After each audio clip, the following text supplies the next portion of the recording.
Hey there, and welcome to the deep dive. You ever notice how some words, the really big ones, seem to pop up everywhere now? Oh, absolutely. Like saying a minor inconvenience was traumatizing, or, I don't know, a decent sandwich was epic. You know what I mean? Yeah, yeah. It's like they've lost some of their Yeah, weight. exactly. Their punch. It feels like they're a bit watered down. So today, we're diving into this stack of notes and research we've got here to explore exactly that, a concept called semantic inflation. Hmm.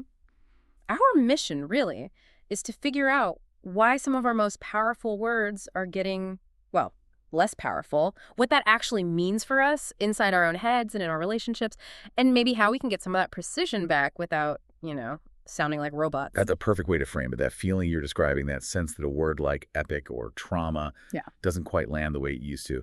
That's the absolute heart of semantic inflation. It's basically when a word's original precise meaning gets, well, eroded because we start tossing it around casually. Like an emphasis tool, like throwing glitter when you really need a spotlight. Oh, I like that analogy. Glitter versus a spotlight. It really lands. And it's wild how quickly language can shift like that, isn't it? It really is. So, what are some of the main offenders here? The prime suspects in this linguistic inflation. Let's talk about those words you hear constantly that seem to have drifted from their original meanings. Yeah, we definitely see patterns. We can sort of group them. Let's start with precision words that have kind of lost their accuracy. Okay, like what? Think about literally. Its actual meaning is in an exact literal sense. But how often do you hear, I literally died laughing? Thankfully, the person is still very much alive. Ah, right. Guilty as charged sometimes, probably. We all are. Or take objectively, it used to mean something independently true, free from opinion. Hmm. Now, it's often just a really strong way to say, look, I really believe this. So it's like a personal conviction dressed up as fact? Exactly. And you see the same thing with factually or even technically, which often gets used right before someone contradicts you, almost like a softener. Uh-huh. Okay, so precision words lose their edge. What else? Then you have intensity words that just aren't that intense anymore. Epic is a classic. It meant something grand, heroic, like the Odyssey. Now, Dude, that burrito was epic. precisely, or massive. Once it was for things that were physically huge, Yeah. genuinely enormous. Now it gets tacked onto any level of importance.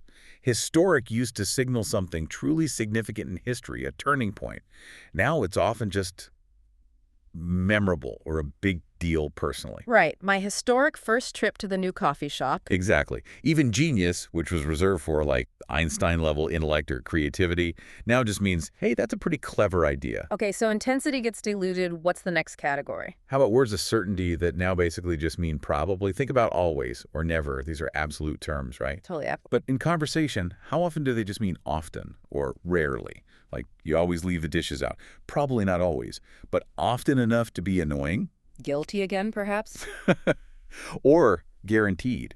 That sounds almost legally binding, doesn't it? But we use it for, yeah, I'm pretty sure this will work out. Undeniably, often just translates to, I think this is really obvious, and proven becomes more like, I believe there's some decent support for this idea.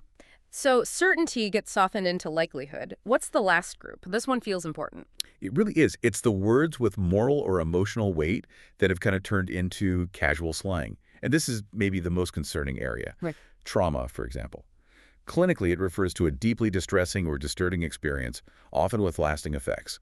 But now you hear it used for, well, almost any unpleasant experience. Yeah. My coffee order was wrong. It was traumatizing. Oof. Yeah, I hear that one a lot. It feels off. It does. Or gaslighting.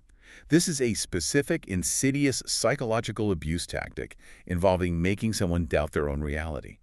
Now, it's often thrown around for any kind of disagreement or denial, however minor. Which really minimizes the seriousness of actual gaslighting. Precisely. And toxic, originally about literal poisons, dangerous substances. Now it's just broadly applied to people, situations, workplaces, anything we dislike or find draining. Yeah, that meeting was toxic. Right. And even hate. It used to mean deep, lasting animosity. Now it's often just, I strongly dislike this thing in this particular moment. Like, I hate this traffic. Wow. Okay, laying it out like that, it's quite a list. These words really have traveled far from home. But okay, beyond just irking language purists, the grammar police, why does this semantic inflation actually matter? What's the real impact on us? It matters hugely. because it subtly, almost invisibly shifts our internal calibration, our sense of scale. Think about it like seasoning food. Okay. If you use every single spice in your rack, loads of salt, tons of chili, on every single dish you make, what happens? Everything just tastes intense and Right. kind of the same. Exactly. Your palate gets dull. You lose the ability to appreciate subtlety. The truly spicy, the genuinely delicate flavors, they don't stand out anymore. Our words work in a very similar way. Ah, okay. I see where you're going. If we're too laissez-faire, too relaxed with our words, just constantly tossing out exaggerations as, like you said, hyperbolic decoration, our internal scales start to warp. Funny isn't enough, so it has to be hilarious. Then hilarious loses its power, so we need something even stronger. We lose the ability to express true extremes without just piling on more and more exaggeration. So our vocabulary becomes less like a set of precision tools and more like blunt instruments. That's a perfect metaphor. Blunt instruments. And this has real consequences, which we can break down into two big areas. Yeah. How it affects us internally, shaping our perception, and how it affects us interpersonally in our relationships. Okay, let's start with the internal stuff. How does this word inflation mess with our own heads? Well, first, it leads to blunting nuance. If every single meal you eat is amazing and every minor setback is devastating, your brain actually loses the mental contrast it needs to recognize and appreciate genuinely extraordinary experiences or handle real crises appropriately. Everything just kind of merges into this mushy middle ground of intense, So we lose the highs and lows. pretty much. Which leads to the second point, emotional miscalibration. Our emotional vocabulary is like a measuring tape for our feelings, right? Uh-huh. If you stretch every label calling mild annoyance fury or slight nervousness panic, your internal scale gets skewed. You might find yourself overreacting emotionally to small things because you've labeled them with big words, or conversely, underreacting to genuinely big things because your big words have been devalued. That makes sense. It's like crying wolf emotionally to yourself. Kind of, yeah. Third, there's cognitive shortcutting. Using these supercharged words, unbelievable, insane, can make you feel like you've fully expressed or understood something complex with just a dramatic headline. It can subtly discourage you from digging deeper, thinking more critically, or expressing yourself with more precision. Like you've put a label on it, so you're done thinking about it. Exactly. And finally, there's self-persuasion. If you repeatedly tell yourself, even casually, that something is undeniable or objectively true or traumatizing, you can actually harden your own opinions into dogma. You become less open to nuance or changing your mind because you've used such definitive language internally. Wow. Okay, those internal consequences are pretty significant. What about the other side? How does this affect our interactions with other people? The interpersonal consequences are just as important. First off, there's credibility erosion. Makes sense. If you're the person who calls everything the best ever or literally the worst thing possible, people subconsciously start to discount your judgment. Your statements lose their weight because you're always at an 11. So you become less believable over time. Right. Second, plain old miscommunication.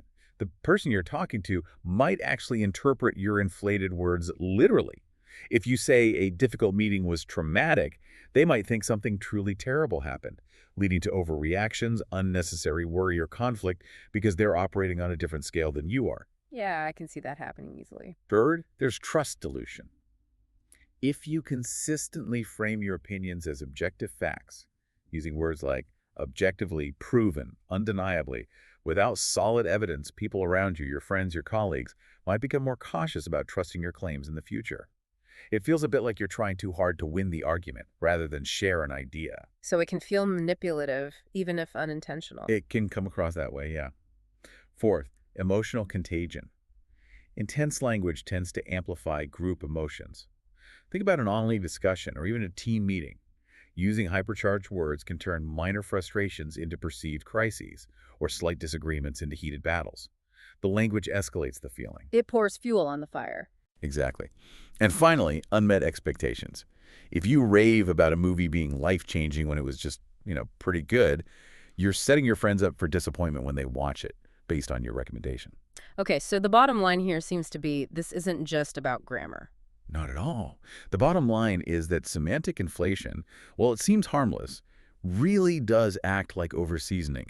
Too much, and you dull your palate, making it harder to taste subtlety in life or in communication. Internally, it skews your scale for reality. Interpersonally, it chips away at credibility and trust. That's a really powerful summary of the problem. So if this is genuinely shaping our reality and messing with our relationships, what can we actually do about it? Can we consciously recalibrate how we use words? Or is the language tide just too strong? What's the trick to getting that precision back? Oh, it's absolutely possible to recalibrate. It's not about being perfect, but about being more intentional. The core trick, really, is to consciously swap out those commonly inflated words with alternatives that offer more precision, more description, or more nuance. We can actually run through some practical examples. Yeah, let's do that. That sounds useful. Okay, so take the classic, I literally died laughing. Right. Instead, you could try saying, I genuinely couldn't stop laughing, or I actually laughed so hard I cried. Maybe even, I felt like I was going to collapse from laughing. Each of those captures the intensity without, claiming resurrection. Okay, still intense, but truthful. I like it. What about objectively? Instead of saying objectively, this is the best pizza, which isn't really objective, you could try phrasing it like, Yeah. from a practical standpoint, or by most measures I can think of, or simply, in my experience. You could also say, it seems clear to me that, Right. or explain why you think it's the best. It holds up because the crust is perfect and you're being honest about it being your perspective or based on specific criteria. So acknowledging the subjectivity. Got it. What about the heavy ones, like traumatizing? This was really important. Instead of that movie was traumatizing for something that was just scary or sad, you could use words like, that was really unsettling, or that shook me, I found it deeply disturbing, or that stuck with me in a heavy way afterwards. These convey significant impact without misappropriating a clinical term. Using words that match the actual feeling makes sense. How about toxic? That label gets thrown around a lot for people. It does. Instead of just slapping toxic on a person, which is a pretty totalizing judgment, try focusing on the dynamic or the behavior. That dynamic between us feels unhealthy. Or, I find their behavior really draining, that relationship feels corrosive to me, or the way they act is harmful. It's more specific and less like a permanent character indictment. More descriptive, less like a label. Okay. Epic. Oh, the casual epic. Instead of that concert was epic, try that was unforgettable, or that was seriously impressive, they performed brilliantly, or even something informal but descriptive like that was creative as hell. More specific praise. Nice. What about those absolutes, like always and never? Instead of you always do this, which usually invites defensiveness, try softening it while still addressing the pattern.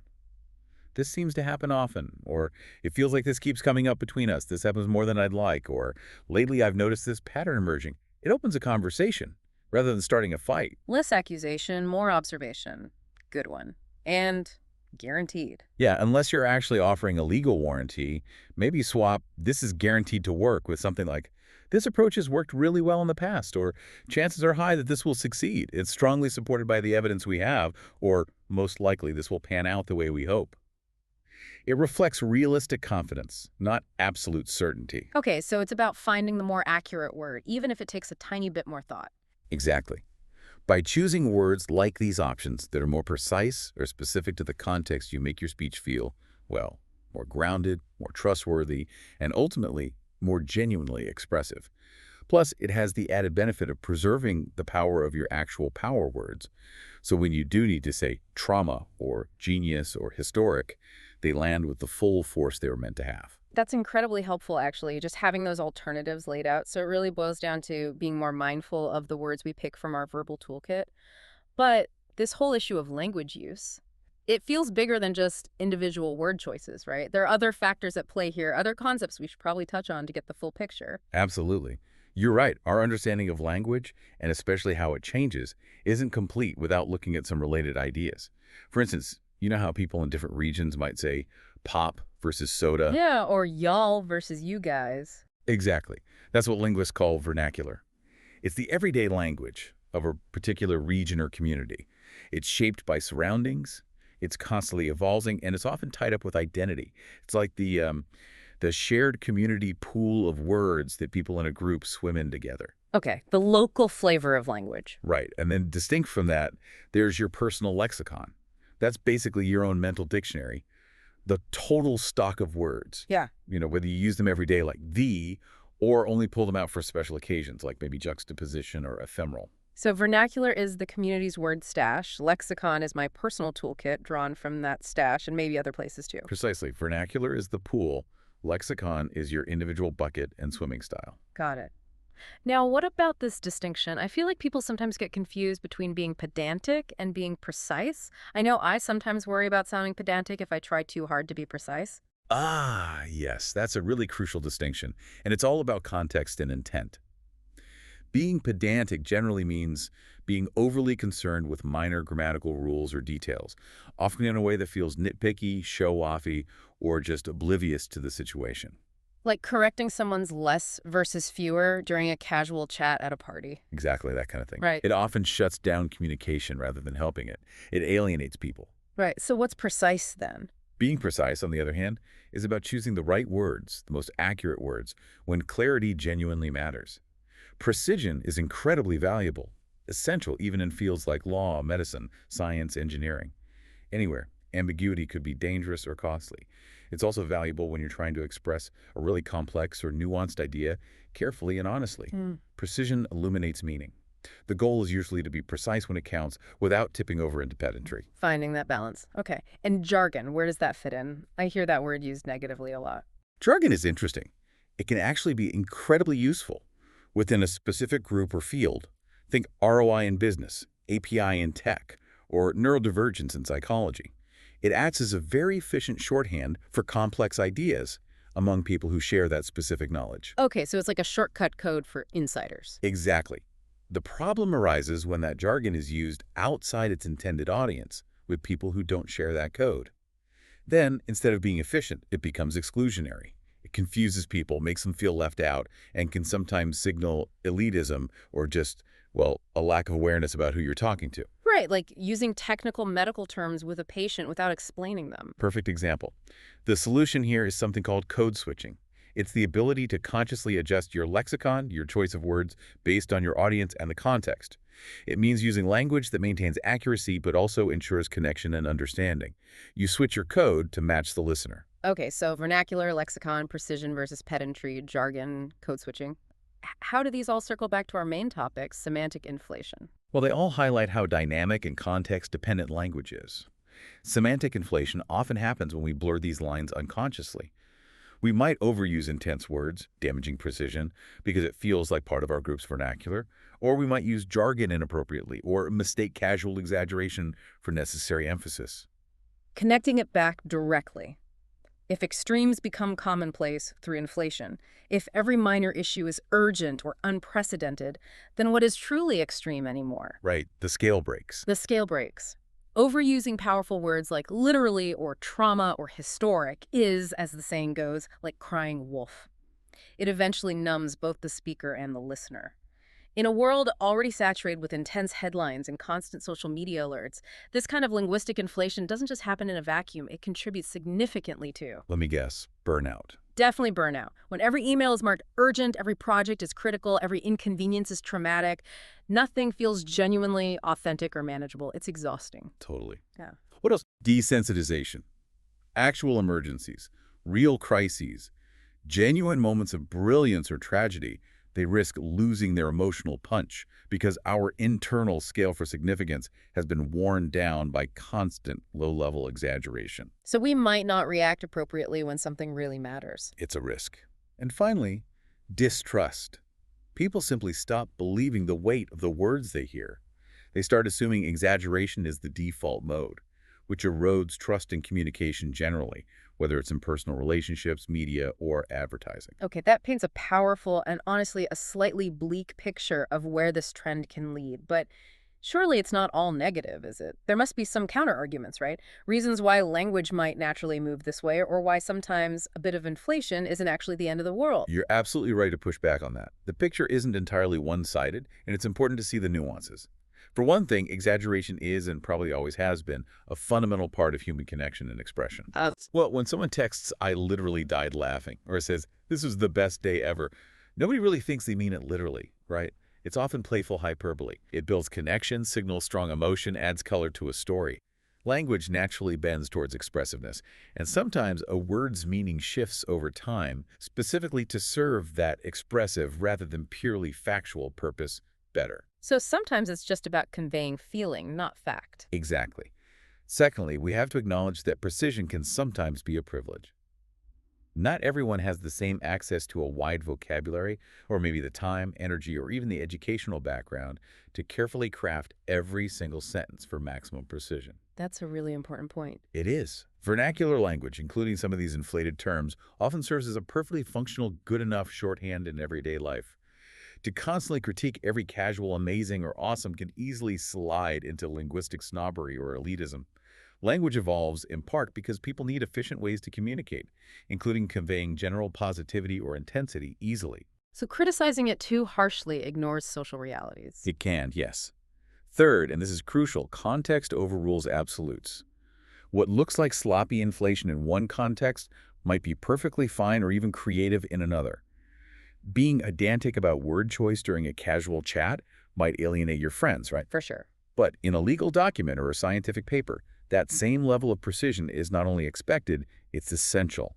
Think about art, comedy, poetry performers, and writers often inflate or twist word meanings deliberately for effect, for humor, for emotional impact. It's a tool. So it depends entirely on the where and why. Absolutely. Yeah. Fourth, sometimes inflation can act as a mirror reflecting our broader culture.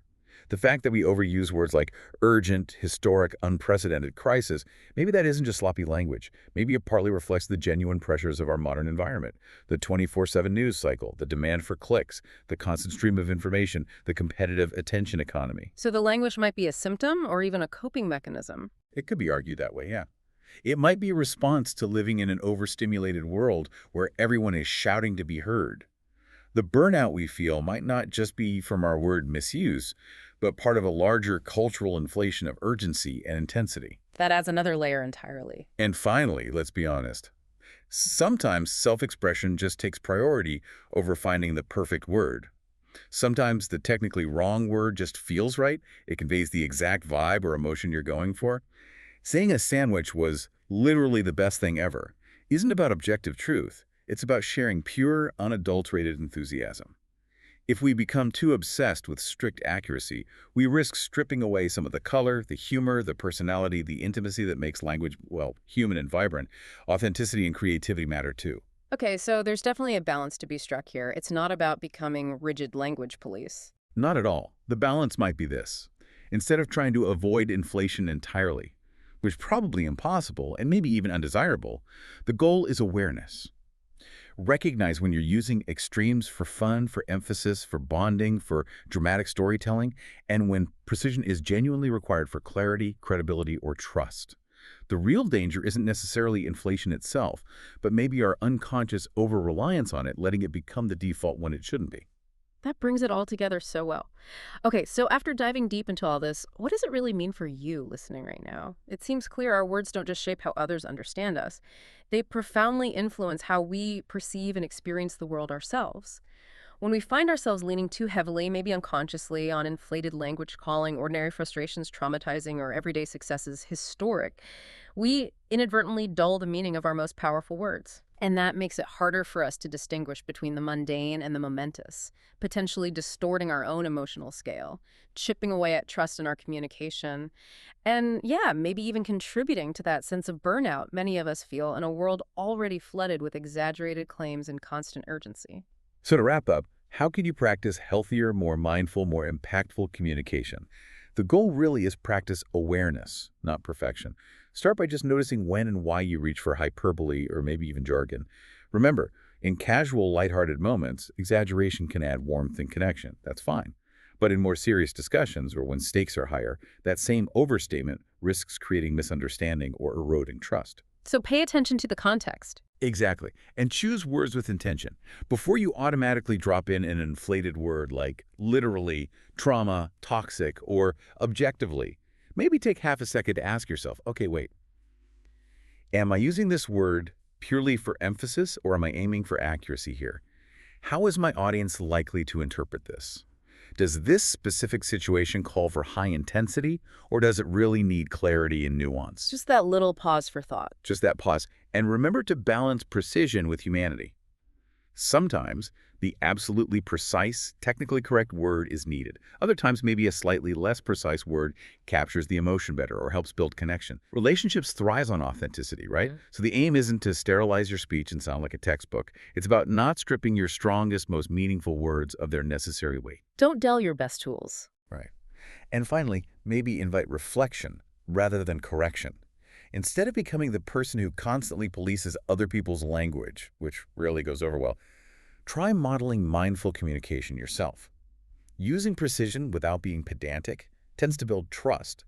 Showing care and thoughtfulness in your own word choices often makes others more likely to reciprocate, or at least consider their own. Lead by example, basically. Any quick practical tips people can try? Yeah, a few simple things you can start doing today. First, just slow down a fraction before speaking or hitting send. Take that extra beat. Often the first word that pops into your head is the inflated one. The second or third might be more accurate or nuanced. Give your brain a second to catch up. Exactly. Second, actively try to expand your lexicon with alternatives. If you notice you overuse amazing, look up synonyms like impressive, delightful, skillful, remarkable. Having more tools helps. Build the vocabulary. Third, always check your audience. Consciously adjust your language, your jargon, your level of formality, your use of hyperbole based on who you're talking to and the specific context of the conversation. Know who you're talking to. And lastly, consciously try to preserve your extremes. Make an effort to save your truly strongest words, the traumas, the geniuses, the historics, the unprecedenteds, for the situations where they genuinely truly apply. That way, when you do use them, they land with the power and significance they deserve. You know, it strikes me that we can't really stop language from evolving. It's this living, breathing thing that's always going to shift and change. That's true. That we can absolutely control how consciously, how mindfully we participate in that evolution. By practicing this kind of mindful communication, choosing our words with a real awareness of their weight, their context, and their potential impact, we end up protecting not just our relationships and our credibility, but also our own inner sense of meaning and scale. It really isn't about achieving linguistic perfection. It's much more about cultivating linguistic presence. And that wraps up a deep dive for today.